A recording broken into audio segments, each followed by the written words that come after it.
এটা যদি আমরা আরেকদিন বলি তাহলে আমাদের বুঝে খুব কম আসবে।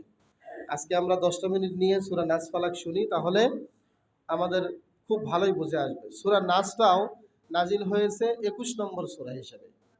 এই সূরাটি নাজিল হয়েছে কয় নম্বর সূরা হিসাবে? 21 নম্বর। আর বর্তমান কোরআন মাজিদের বিন্যাস অনুযায়ী একদম সর্বশেষ সূরা হিসেবে এটি লিখিত, অর্থাৎ 114 নম্বর সূরা। এই সূরাটিও কিন্তু মাদানী সূরা, কারণ এই দুটি সূরা একসাথে নাজিল হয়েছে। এই সূরাতে আয়াত আছে 6টি, তাহলে ফালাকে আছে 5টি আর সূরা নাসে আছে 6টি, তাহলে আয়াত কয়টা? 11টা। দুইটা সূরাতে মোট আয়াত হলো 11টা। এই সূরাটির নাম যে সূরা নাস, তার একটা রহস্য হলো, নাস মানে হচ্ছে মানুষ। এই যে আমরা যারা আছি আমরা সকলেই মানুষ। আমাদের আরবি শব্দ কি? নাস। নাস মানে হলো মানুষ। তো সূরাটির শুরুতেই আল্লাহ তাআলা এই নাস কথাটি এনেছেন, কুল আউযু বিরাব্বিন নাস। তো সেখান থেকেই মুফাসসিরিন ইকরাম বলেছেন যে সেখান থেকেই এই সূরাটির নাম হয়েছে সূরা নাস। তো সূরা ফালাক এবং সূরা নাস, যেটা আমি আগের সূরায় বললাম, এই দুটোকে একসাথে পাঠ করা হয় এবং নিরাপত্তা লাভের জন্য, আশ্রয় প্রার্থনা করার জন্য এই সূরাটিকে একসঙ্গেই পাঠ করা হয়। এই জন্য এই সূরা দুটোকে জোড়া সূরা হিসেবে নামকরণ করা হয়েছে। এই সূরার মেজর থিম হচ্ছে অন্যরকম 3টি থিম। 1 নম্বর থিম হলো আল্লাহর কাছে আশ্রয় চাওয়া এবং আশ্রয় দেওয়ার মালিক একমাত্র আল্লাহ। 2 নম্বর থিম হলো আল্লাহকে নিরাপত্তার উৎস ভাবা, যে নিরাপত্তা একমাত্র আল্লাহই দিতে পারেন, শয়তানের ব্যাপারে সজাগ থাকা। 3 নম্বর থিম হলো দুষ্ট লোক থেকে দূরে থাকা এবং হৃদয়ে খারাপ কিছু জায়গা না দেওয়া। রমজান মাসে যারা সারাদিন সিগারেট খাচ্ছেন না, আপনার কি দিন যাচ্ছে না বলেন তো? যাচ্ছে কি না? আপনি কি মরে গেছেন? মরেন নাই। এটা একটু ট্রায়াল করবেন, এই অভ্যাসটা পালন করার চেষ্টা করবেন রমজান ছাড়া। যখনই আপনি এই শিক্ষাটা রমজান পার হলে অন্য অন্য মাসে নিতে পারবেন, তখনই মনে করবেন যে আপনি সফল, এক ধাপে এগিয়ে গেলেন। আর যদি এই সিগারেট খাওয়া এখন বন্ধ হলো আর প্রত্যেক দিন ইফতারির পরে চলতেছে আপনার, তাহলে রমজান কেন, এরকম হাজার রমজানও আপনার জীবনে পরিবর্তন আনতে পারবে না। বিশ্বনবী এই জন্য বলেছেন, খয়রুল মুজাহিদি মান জাহাদা বিনাফসিহি। সবচেয়ে বড় যোদ্ধা হলো সেই যে নিজের মনের সাথে যুদ্ধ করতে পারে। শক্তি আছে আমার, একজনকে আছাড় দিয়ে মাটিতে ফেললাম, এর নামে কি যোদ্ধা? জি না।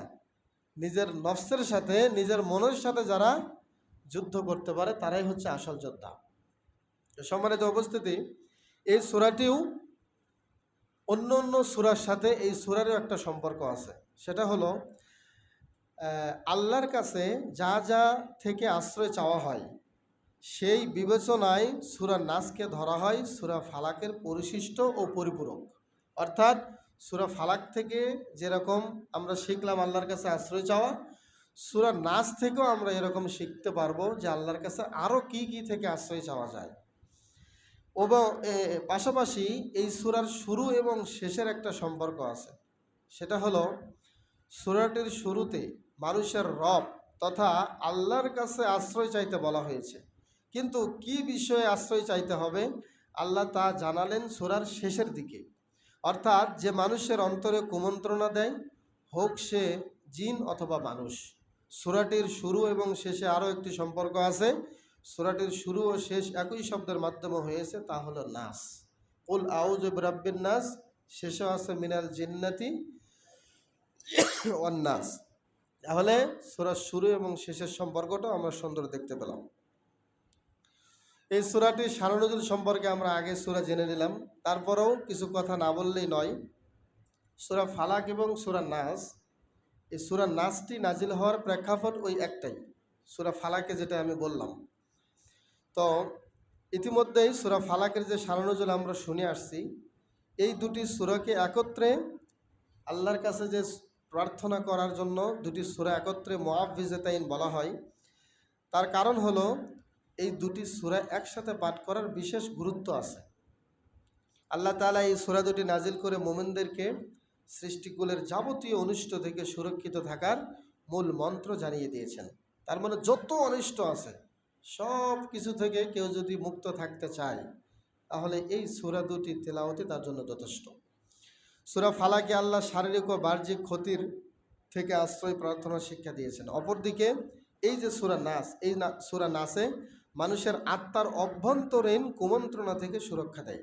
অর্থাৎ সূরা ফালাকে বলা হয়েছে মানুষের শরীরের বাইরের ক্ষতি, আর সূরা নাসে আল্লাহ বোঝাতে চেয়েছেন মানুষের শরীরের ভেতরের যে ক্ষতি সেখান থেকে আশ্রয় চাইতে শিক্ষা দিয়েছেন। অপরদিকে শয়তানের প্ররোচনা থেকে বাঁচার জন্য আল্লাহর কাছে আশ্রয় চাওয়ার আহ্বান জানানো হয়েছে। এই দুটি সূরা একত্রে একজন মুমিনের শরীরের বাহিরের এবং ভেতরের উভয় জগতের সুরক্ষা নিশ্চিত করে। হাদিসে এসেছে রাসূল সাল্লাল্লাহু আলাইহি ওয়াসাল্লাম এই সূরা দুটিকে নিয়মিত পাঠ করতেন। বিশেষ করে বিশ্বনবী নিজে ঘুমানোর আগে এবং কোনো বিপদ আপদ বা অসুস্থতার সময় তিনি এটা পাঠ করতেন। তো এই সূরাটি আমাদেরকেও এই শিক্ষা দেয় যে আল্লাহর প্রতি পূর্ণ নির্ভরতা এবং তার কাছে আশ্রয় চাওয়ার মাধ্যমে আমরা সৃষ্টি জগতের যে কোনো ক্ষতি থেকে আমরা মুক্ত থাকতে পারি। তার মানে হলো যত রকমের ক্ষতি আছে সব ক্ষতি থেকে বাঁচার যে হাতিয়ার সেটা হচ্ছে সূরা নাস। বলেন সুবহানাল্লাহ। এই সূরারও সেগমেন্ট হলো তিনটি। আল্লাহই অধিপতি, তার মানে হলো মানুষ ও জিন এই দুই জাতির অধিপতি একমাত্র আল্লাহ। 2 নম্বর হচ্ছে আশ্রয় চাইতে হবে তার কাছেই, তিনি যেহেতু এই দুই জাতির অধিপতি, মানুষ এবং জিনকে সৃষ্টি করেছেন একমাত্র আল্লাহ। তো যেহেতু তিনি আমাদেরকে সৃষ্টি করেছেন তাই এদের অনিষ্ট থেকে রক্ষা পেতে হলে একমাত্র আল্লাহর দোয়ারেই আমাদেরকে আশ্রয় চাইতে হবে। ফলাফল হলো আল্লাহর কাছে আশ্রয় চাওয়া হলে আল্লাহ তার বান্দাকে কুমন্ত্রণা দাতাদের অনিষ্ট থেকে নিরাপত্তা দিবেন। আমরা যদি না চাই তাহলে কি আল্লাহকে নিরাপত্তা দিবেন? আগে চাইতে হবে। যদি আমরা চাই তারপরে তো আল্লাহ আমাদেরকে নিরাপত্তা দিবেন, যদি না চাই তাহলে দিবেন না।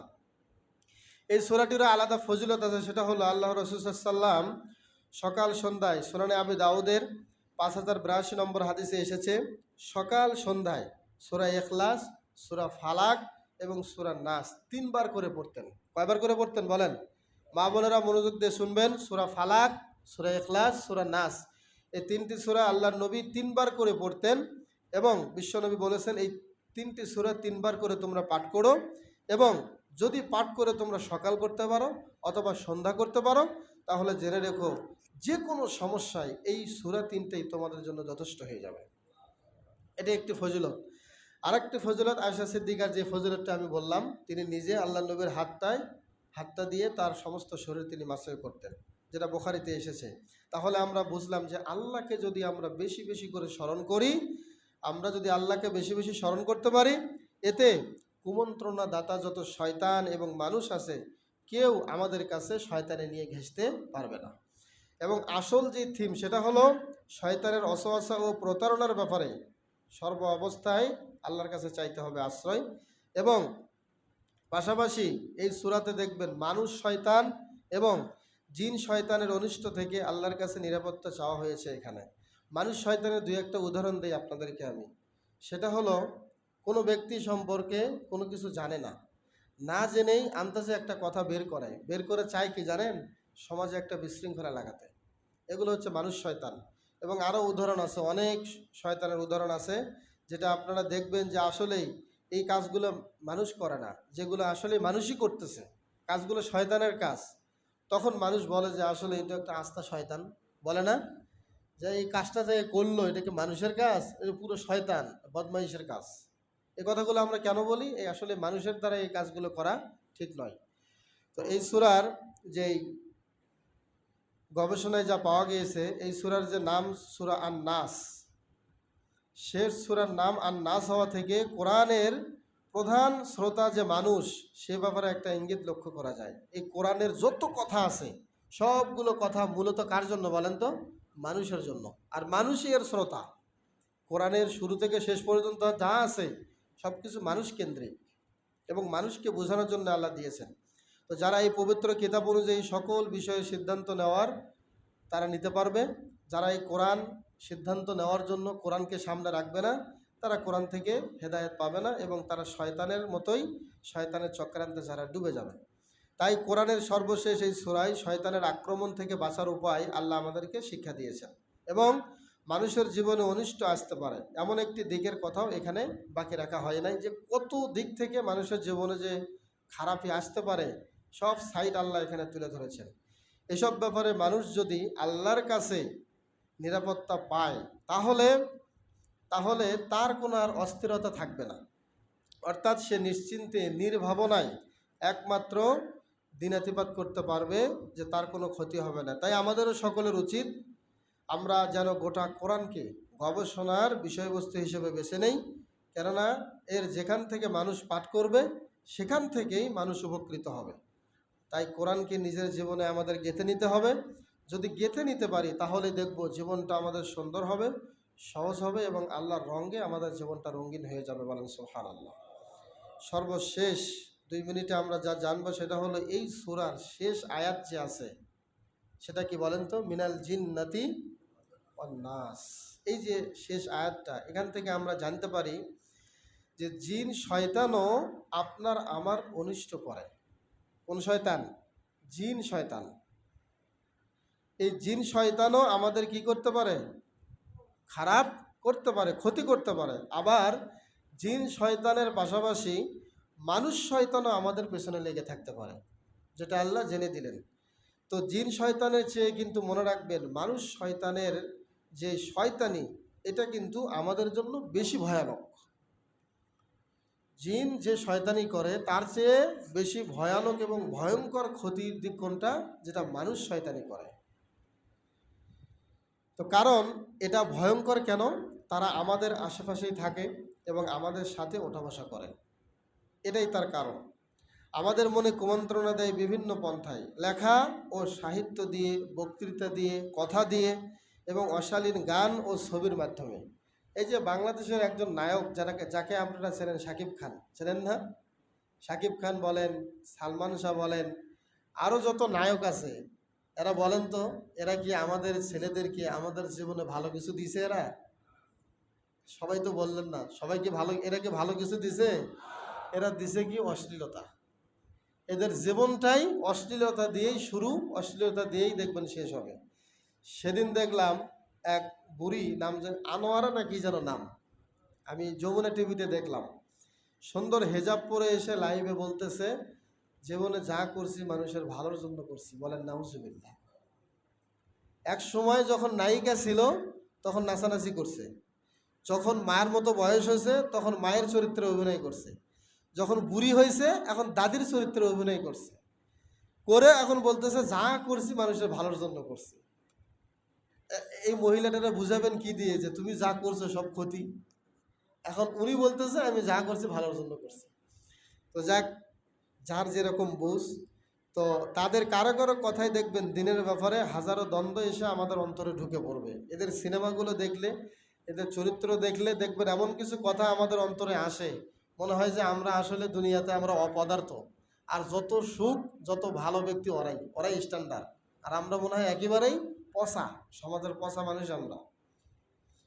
তো যাক, আসলে ওরা শয়তানের মতো করেই আমাদের কাছে হাজির হয় এবং শয়তান ও মানুষের সকল অসহসা থেকে যখন আমরা আল্লাহর কাছে আশ্রয় চাবো তখন এগুলো আর আমাদের ধারে কাছে আসতে পারবে না। তো এই যে 2টি সূরার সবক আমরা শুনলাম, আমরা এতক্ষণ যাবৎ যা জানলাম, তার মেইন যেই আলোচ্য বিষয় ছিল সেটা হলো মানুষ এবং জিনকে নিয়ে যত রকমের শয়তানি এবং কুমন্ত্রণা, হিংসা, বিদ্বেষ আল্লাহ তাআলা এই সূরা দুটাতে আলোচনা করেছেন। এবং যত রকমের অনিষ্ট থেকে যদি আমরা বাঁচতে চাই তাহলে এই সূরা দুটা তেলাওয়াতের মাধ্যমে আমরা অনিষ্ট থেকে বাঁচতে পারবো। বলেন আলহামদুলিল্লাহ। আল্লাহ আমাদেরকে যা জানিয়ে দিলেন এই সূরা দুটির মাধ্যমে আল্লাহ তাআলা আমাদেরকে হেফাজত করুক। আমরা যেন সকাল সন্ধ্যায় ঘুমানোর আগে এই সূরা দুটো যেন পাঠ করতে পারি। আল্লাহ যেন আমাদেরকে আমল করার তৌফিক দান করেন, আমরা সকলে পড়ি আমিন। হাযা মা ইনদি ওয়াল ইলমু ইনদাল্লাহ আলাইহি তাওয়াক্কালতু ওয়া ইলাইহি উনীব ওয়া মা আলাইনা ইল্লাল বালাগ। সুবহানাকা আল্লাহুম্মা